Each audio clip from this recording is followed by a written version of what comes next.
65년을 살면서 나는 수없이 많은 이름으로 불렸습니다. 누군가의 아내, 엄마, 며느리, 그리고 카페 사장님. 하지만 정작 나 스스로를 부른 적은 단 한 번도 없었습니다. 결혼 전 내 이름은 윤혜란이었습니다. 밝고 사랑을 믿던 25살의 여자. 그 이름은 결혼과 함께 서서히 사라졌죠. 40년 동안 나는 그저 누군가의 그림자로 살았습니다. 그러던 어느 날 거울 속 낯선 여자를 봤습니다. 주름은 깊었지만 눈빛은 아직 살아있었어요. 그때 처음으로 깨달았죠. 아, 나는 아직 끝나지 않았구나. 그날 이후 나는 내 이름을 다시 부르기로 했습니다. 윤혜란, 그 이름의 온도를 되찾기 위해서. 이 나이에 이혼한다고? 그날 나는 남편에게 이혼 이야기를 꺼냈습니다. 우리 이제 그만하자. 그는 고개도 돌리지 않고 물었죠. 뭐가 불만인데? 불만. 그 단어가 참 웃겼습니다. 나는 40년 동안 그에게 불만을 말한 적이 거의 없었습니다. 그저 참았어요. 아이들을 위해, 가정을 위해, 체면을 위해. 하지만 이제는 숨이 막혔습니다. 당신은 내 나머지 인생에 더 이상 내가 없어도 될 사람 같아요. 그 말에 남편은 아무 말도 하지 않았죠. 아이들은 말했습니다. 엄마, 아빠가 바람핀 것도 아니잖아. 그 말에 나는 알았어요. 우리 사회는 여전히 여자가 이혼을 말하면 죄를 짓는다고 생각한다는 걸. 나는 더 이상 남의 기대를 위해 살고 싶지 않았습니다. 그날 40년을 살던 집을 나왔습니다.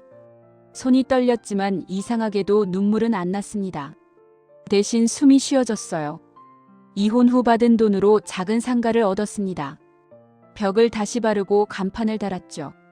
카페 해바라기 해가 져도 인생은 끝나지 않는다. 그 문장을 바라보며 울었습니다.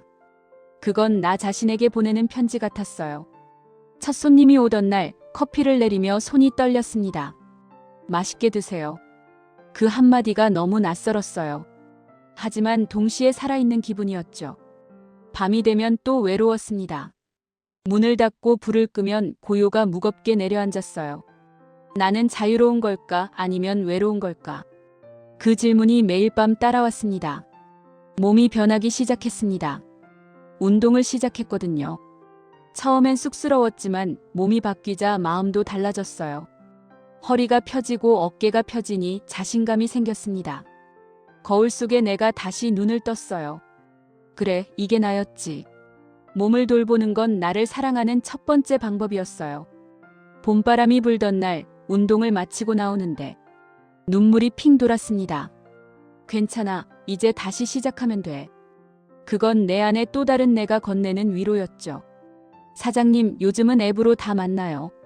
단골 청년의 그 한마디가 마음에 남았습니다. 밤이 되자 그 말이 자꾸 떠올랐어요. 나도 누군가와 다시 웃을 수 있을까? 망설임 끝에 앱을 깔았습니다. 사진은 필터 없이, 나이도 그대로. 상태 메시지엔 커피 향처럼 따뜻한 인연을 기다립니다. 처음엔 아무 연락도 없었어요. 그런데 며칠 뒤 알림이 울렸습니다. 혜란님, 웃는 모습이 참 좋네요. 차 한잔 하실래요? 성숙한 분 좋아합니다. 그날 밤 오랜만에 심장이 뛰었습니다. 휴대폰을 꼭 쥔 채 잠들었어요. 첫 번째 남자는 58세 무역업자였습니다. 겉모습은 점잖았지만 대화는 건조했습니다. 그는 나에게 여자가 아니라 청취자를 원했어요. 두 번째 남자는 60대 대학 강사. 그는 지적이고 세련됐지만 감정은 없었습니다. 나는 깨달았어요. 나이 든 여자라고 아무 남자나 고마운 게 아니야. 우리도 선택할 수 있어. 그 말이 내 안에서 울렸습니다.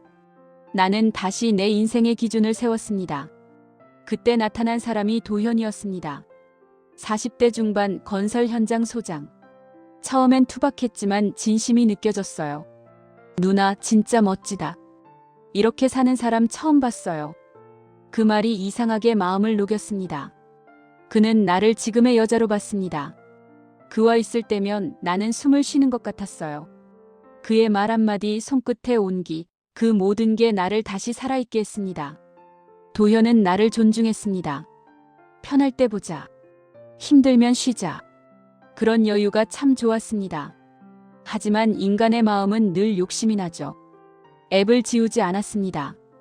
그리고 또 다른 남자가 나타났습니다.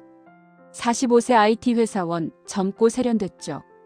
혜라님, 정말 관리 잘하셨어요. 그 말이 나를 설레게 했습니다.